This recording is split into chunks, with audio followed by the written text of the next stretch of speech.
मिथुन चक्रवर्ती जज्बे, जुनून और जिद का दूसरा नाम। ये वो नाम है जो जमीन से उठकर अपनी मेहनत के दम पर फलक तक जा पहुंचा। उसने अपनी मंजिल तय की और वहां तक पहुंचने के लिए जी जान मेहनत की। हर मुश्किल से जूझकर, हर कठिनाइयों को तोड़कर अपना रास्ता बनाया। आज मिथुन दा जिस मुकाम पर हैं, वो किसी के लिए भी एक सपना हो सकता है। मिथुन चक्रवर्ती अगर एक्टर नहीं होते तो शायद नक्सलवाद के अंधेरी गलियों में खो चुके होते। दिखने में तो कद काठी ठीक ठाक थी, लेकिन रंग भेद का दंश भी झेलना पड़ा। शादी की तो 4 महीने में ही तलाक भी हो गया। फिर शादीशुदा होने के बावजूद तीसरी शादी भी कर बैठे। जब हम उनकी पूरी जर्नी पर नजर डालते हैं तो हमें पता चलता है कि वो बिल्कुल भी सरल, सहज और सपाट नहीं है, बल्कि उनकी जिंदगी में तमाम उतार चढ़ाव और तीखे मोड़ हैं। पर यह बात जरूर है कि उनके लाइफ में हर उतार के बाद चढ़ाव जरूर आया और हर मोड़ के बाद सीधा रास्ता। वाकई उन्हें समझ पाना कतई आसान नहीं। मिथुन चक्रवर्ती के जीवन के जर्नी को किसी एक वीडियो में समेटना पॉसिबल नहीं है, इसीलिए हम उनकी जर्नी को कई किस्तों में आपके लिए लेकर आएंगे। ये पहली किस्त है। जो मिथुन दा के फैन हैं उन्हें ये वीडियो देखनी ही चाहिए, और जो मिथुन दा के फैन नहीं है उन्हें ये वीडियो जरूर ही देखनी चाहिए, क्योंकि इनकी जर्नी को देख करके वो भी मिथुन दा के फैन बन जाएंगे। हाँ, पर वीडियो में कई ऐसी बातें हो सकती हैं जो शायद उनके फैंस को पसंद ना आए, लेकिन सच कहना हमारा काम है। 16 जून 1950 को बंगाल की राजधानी कलकत्ता में बसंतो कुमार चक्रवर्ती और शांति रानी चक्रवर्ती के घर किलकारियां गूंजी। बच्चे का नाम रखा गया गौरांग चक्रवर्ती। यही गौरांग चक्रवर्ती आगे चल के मिथुन चक्रवर्ती के नाम से जाना गया। गौरांग से मिथुन बनने की कहानी भी बड़ी दिलचस्प है। असल में उनके स्कूल और कॉलेज के दिनों में उनके दोस्त उन्हें मिट्ठू कहकर बुलाते थे, जो बाद में मीठा, फिर मिथुन और आखिर में मिथुन ही बन गया। फिल्मों में आने से पहले ही वो मिथुन के नाम से जाने जाने लगे। मिथुन पढ़ाई में अच्छे थे। उन्होंने कलकत्ता के स्कॉटिश चर्च कॉलेज से अपना ग्रेजुएशन कंप्लीट किया। 60 के दशक में नक्सलवाद कलकत्ता में अपनी जड़ें जमाने लगा था। असल में भारत में नक्सलवाद की बुनियाद ही कलकत्ता में पड़ी। आपकी जानकारी के लिए बता दें कि भारत में नक्सलवाद की शुरुआत बंगाल के दार्जिलिंग जिले में नक्सलवाद नाम के गांव में हुई थी, इसलिए इस आंदोलन को नक्सलवाद के नाम से जाना गया। बंगाल के तमाम युवा इस आंदोलन में कूद पड़े। मिथुन चक्रवर्ती भी इन्हीं में से एक थे जो इस आंदोलन में सक्रिय रूप से शामिल थे। चारू मजूमदार नक्सल आंदोलन के अगवा थे और मिथुन दा उनसे बहुत ज्यादा प्रभावित थे। यही नहीं, मिथुन उनके बहुत ज्यादा करीबी भी हुआ करते थे।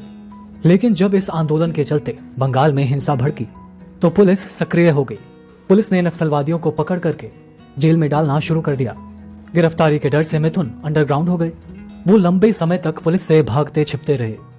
लेकिन उसी वक्त एक ऐसा हादसा हुआ जिसने मिथुन को हमेशा के लिए बदल के रख दिया। असल में उनके भाई की करंट लगने से मौत हो गई।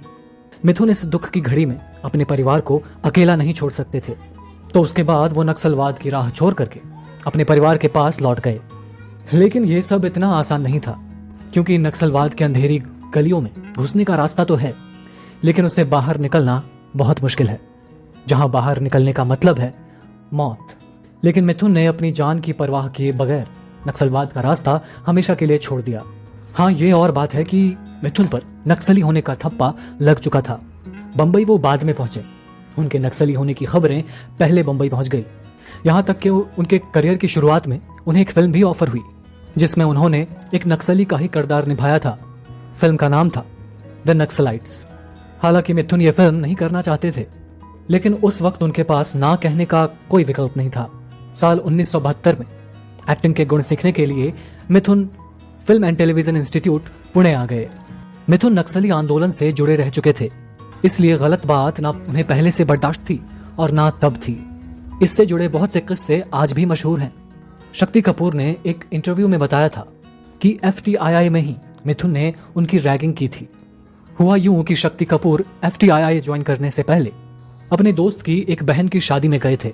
उस पार्टी में बॉलीवुड के तमाम दिग्गज भी आए थे। अगले दिन खुद राकेश रोशन और प्रमोद खन्ना शक्ति कपूर और उनके दोस्त को FTII छोड़ने आए। अब शक्ति कपूर खुद को स्टार समझने लगे। जब वो गाड़ी से उतरे तो उनके हाथ में बियर की बोतल थी।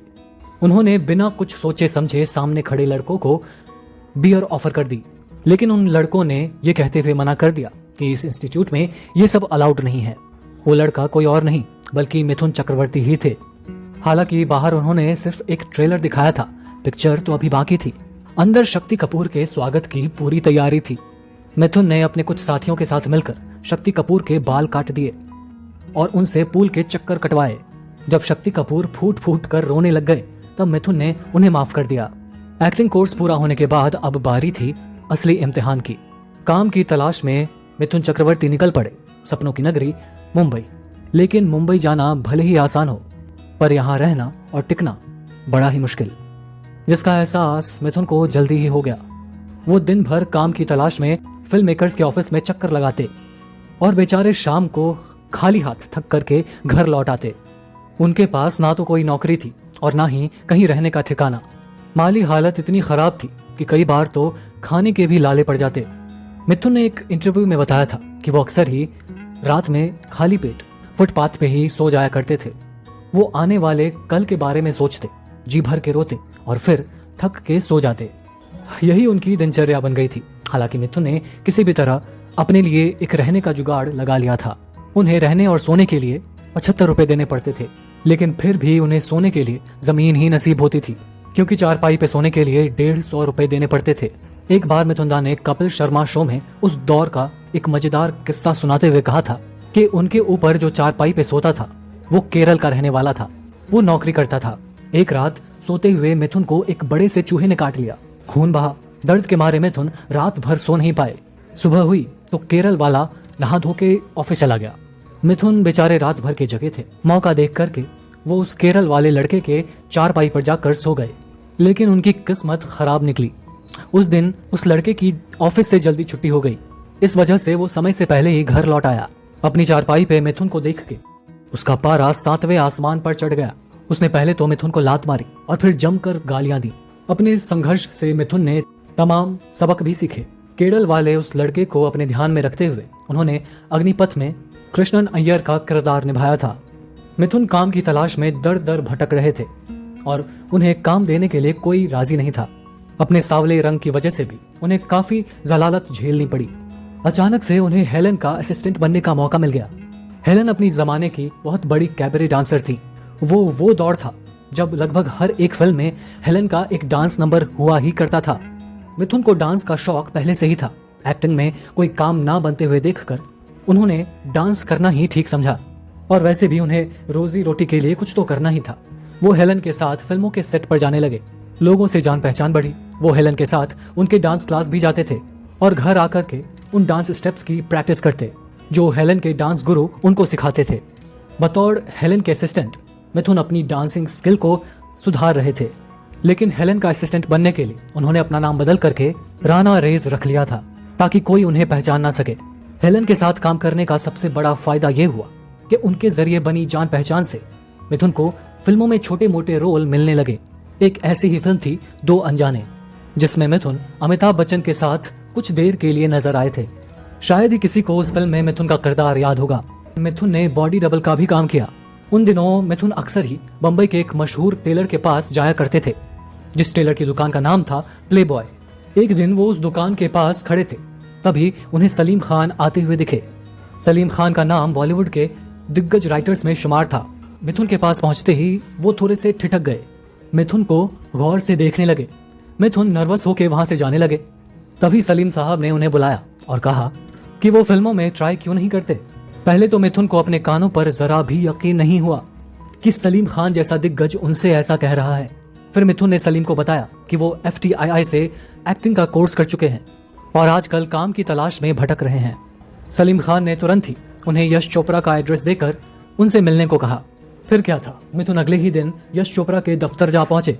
उन दिनों यश चोपड़ा फिल्म त्रिशूल बनाने जा रहे थे, जिसमें मेन लीड में अमिताभ बच्चन पहले ही फाइनल हो चुके थे, लेकिन एक लड़के की जगह अभी भी खाली थी।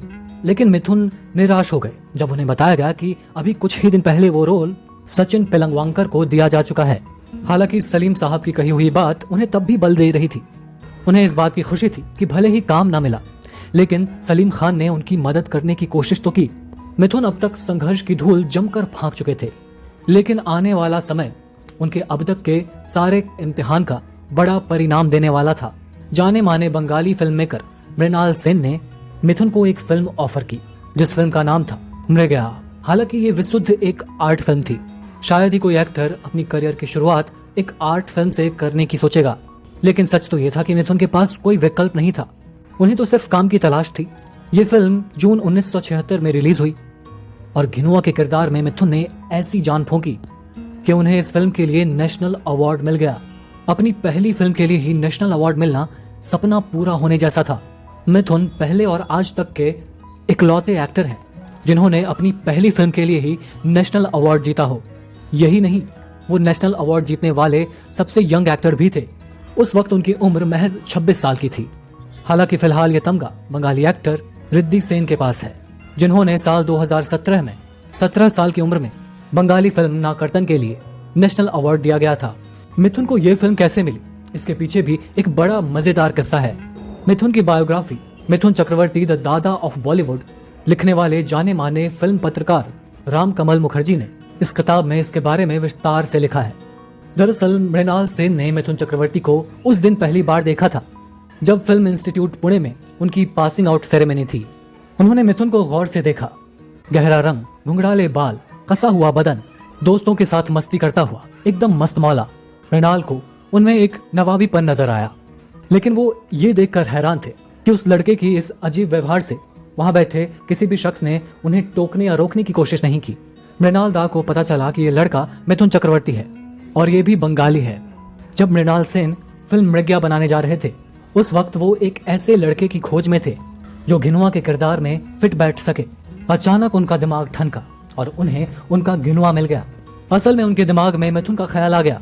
उन्हें मिथुन घिनुआ के किरदार के लिए एकदम फिट लगे, लेकिन समस्या ये थी कि तब तक वो मिथुन का नाम भूल चुके थे।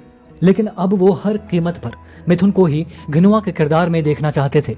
उन्होंने अपने कैमरामैन के महाजन को एक लंबा टेलीग्राम भेजा। उन्होंने महाजन से कहा कि एक लड़के को ढूंढो जो साल 1974 में फिल्म इंस्टीट्यूट से पास आउट हुआ है, लंबा है, सांवला है, गठीला है और बंगाली है, और उसका नाम शायद एम से शुरू होता है। उन्होंने महाजन से कहा कि जितनी जल्दी हो सके वो उस लड़के को ढूंढ के उन्हें उस लड़के की फोटो भेज दे, वो भी बिना मेकअप के। कुछ दिनों के बाद उनके पास उस लड़के की फोटो आ गई।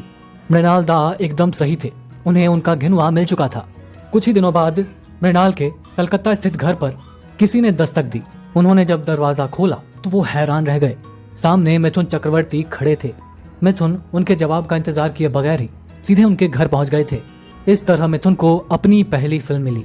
पहली फिल्म से ही उन्होंने अपनी एक्टिंग की जौहर दिखा दी। पहली फिल्म से ही नेशनल अवार्ड मिलना बहुत बड़ी बात है, लेकिन इस अवार्ड ने मिथुन चक्रवर्ती का दिमाग 7वें आसमान पर पहुंचा दिया। मिथुन में अहंकार आ गया। वो खुद को हॉलीवुड के एक दिग्गज एक्टर अल पचिनो के बराबर समझने लगे, लेकिन उनका अहंकार चकनाचूर हो गया जब एक प्रोड्यूसर ने उन्हें फिल्म में लेने से पहले ही निकाल दिया। उन्हें बाहर निकालते हुए प्रोड्यूसर ने कहा था, नहीं चाहिए हमें ये अल पचिनो, निकालिए इसे। इस वाक्य ने मिथुन दा को 2 सबक सिखाई। पहला कि अगर लाइफ किसी को बड़ा स्टार बनाती है तो उसे बिहेव भी बड़े स्टार की तरह ही करना चाहिए। दूसरा ये कि आर्ट फिल्में और कमर्शियल फिल्में अलग अलग होती हैं। उस दिन मिथुन ने यह भी तय किया कि वो तब तक कोई आर्ट फिल्म नहीं करेंगे जब तक वो एक स्टार नहीं बन जाते। यही वजह है कि उन्होंने दूसरी आर्ट फिल्म पूरे 16 साल बाद की थी, जब वो सुपरस्टार बन चुके थे।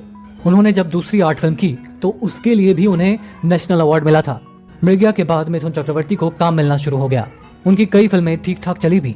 मिथुन को असल स्टारडम मिला 1982 में आई फिल्म डिस्को डांसर से। इस फिल्म ने तो बॉक्स ऑफिस पर तहलका मचा दिया। उनके डांस स्टेप्स दुनिया भर में मशहूर हो गए।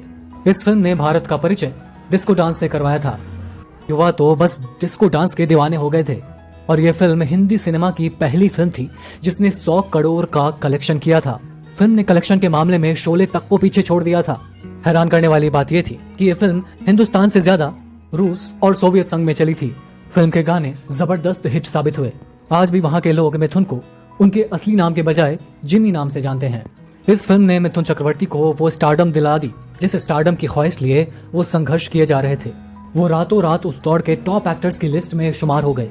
अब मिथुन स्टारडम के एक ऐसे सफर पर निकल चुके थे जहां उन्हें रोज नई सफलता की नई कहानी लिखनी थी। वो तैयार थे अपने करियर के किताब में कामयाबी का नया अध्याय जोड़ने के लिए, स्टारडम की नई परिभाषा लिखने के लिए। और भी बहुत से मजेदार किस्से हैं, लेकिन ये वीडियो ज्यादा लंबी ना हो जाए इसलिए इस वीडियो को यहीं पर रोकना पड़ रहा है। आप मिथुन दा के कितने बड़े फैन हैं या उनकी कौन सी फिल्म आपको सबसे ज्यादा पसंद है, हमें कमेंट बॉक्स में जरूर बताइए। अगर ये वीडियो आपको पसंद आई हो तो लाइक शेयर जरूर करें। साथ ही अगर आप हमारे चैनल वारिदी मंथन पर नए हैं तो हमारे चैनल को सब्सक्राइब जरूर कर लें, साथ ही बेल आइकन भी दबा दें। आपका अब तक इस वीडियो में बने रहने के लिए बहुत बहुत शुक्रिया।